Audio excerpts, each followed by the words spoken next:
दिल्ली के सत्ता गलियारों में इस वक्त बड़ी हलचल है क्योंकि कांग्रेस को अपने ऐतिहासिक मुख्यालय 24 अकबर रोड को छोड़ना पड़ सकता है।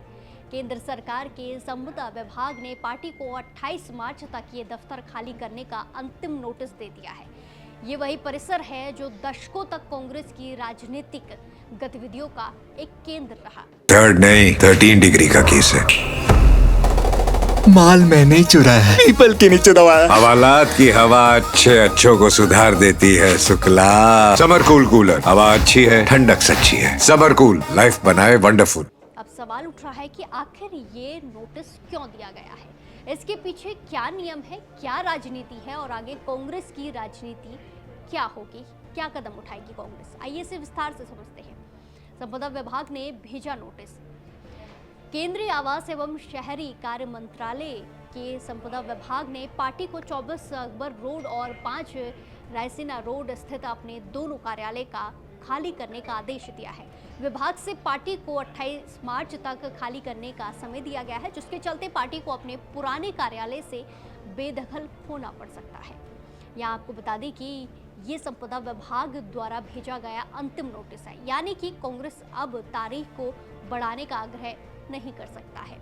संपदा विभाग ने अपने नोटिस में दोनों ही कांग्रेस हेडक्वार्टर्स को सरकार द्वारा आवंटित संपत्ति बताया है।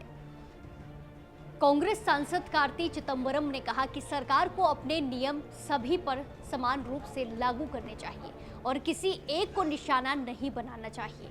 वहीं कांग्रेस प्रवक्ता पवन खेड़ा ने कहा कि कांग्रेस को डराने की कोशिश की जा रही है, लेकिन पार्टी झुकने वाली नहीं है। बीजेपी ने भी किया पलटवार। बीजेपी ने कांग्रेस के इस बयानों से पलटवार की। बीजेपी ने कांग्रेस के बयानों पर पलटवार किया है। प्रवक्ता शहजाद पूनावाला ने कहा कि कांग्रेस को अधिकार जताने की मानसिकता और बेवजह पीड़ित बनने का रवैया छोड़ना चाहिए। उन्होंने याद दिलाया कि यूपीए सरकार के दौरान ही ये नीति बनाई गई थी कि राजनीतिक दल अपने कार्यालय लुटियस दिल्ली से हटाकर डीडीओ मार्ग या राउज एवेन्यू में शिफ्ट करेंगे। 1978 में 24 अकबर रोड बना कांग्रेस का मुख्यालय। 1977 के लोकसभा चुनाव में कांग्रेस को करारी हार का सामना करना पड़ा था। हार की वजह से पार्टी को एक और अंदरूनी फूट का सामना करना पड़ा, जिसके चलते इंदिरा गांधी के गुट के पास काम करने के लिए कोई भी दफ्तर नहीं बचा।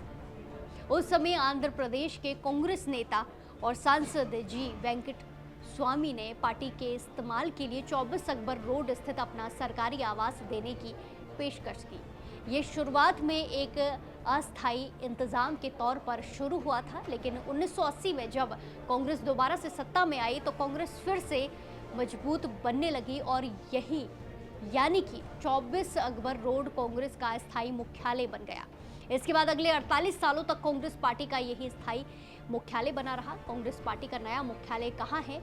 साल 2025 में कांग्रेस पार्टी ने अपना नया मुख्यालय दिल्ली के कोटला मार्ग स्थित इंदिरा भवन में शिफ्ट कर लिया। हालांकि पार्टी ने नए दफ्तर में जाने के बावजूद 24 अकबर रोड परिसर का इस्तेमाल करना खत्म नहीं किया। पार्टी के कुछ विभाग उसी पुराने मुख्यालय से ही काम कर रहे हैं। आज़ादी की बात कांग्रेस का पहला मुख्यालय 1947 में भारत को आज़ादी मिलने के बाद कांग्रेस पार्टी ने अपना पहला आधिकारिक मुख्यालय नई दिल्ली में 7 जंतर मंतर रोड पर बनाया। इस जगह से कांग्रेस पार्टी अगले 2 दशक तक काम करती है। 1969 में जब कांग्रेस पार्टी में पहली बड़ी फूट पड़ी तो कांग्रेस ओ के नाम से जाने जाने वाले गुट ने जंतर मंतर के दफ्तर पर अपना कब्जा बनाए रखा। इसके चलते इंदिरा गांधी के गुट कांग्रेस आर को वहां से हटना पड़ा और एक नए ठिकाने की तलाश करनी पड़ी। फूट पड़ने के बाद इंदिरा गांधी ने शुरुआत में विंडसर पैलेस में बने एक अस्थायी दफ्तर से काम चलाया। 1971 आते आते पार्टी ने अपना मुख्यालय 5 राजेंद्र प्रसाद रोड पर शिफ्ट कर दिया। आपको बता दें कि इस दौर में कांग्रेस पार्टी विभाजनों की वजह से कमजोर होती जा रही थी। इसी के साथ आपको ये जानकारी कैसी लगी हमें कमेंट्स में ज़रूर बताएं। नमस्कार।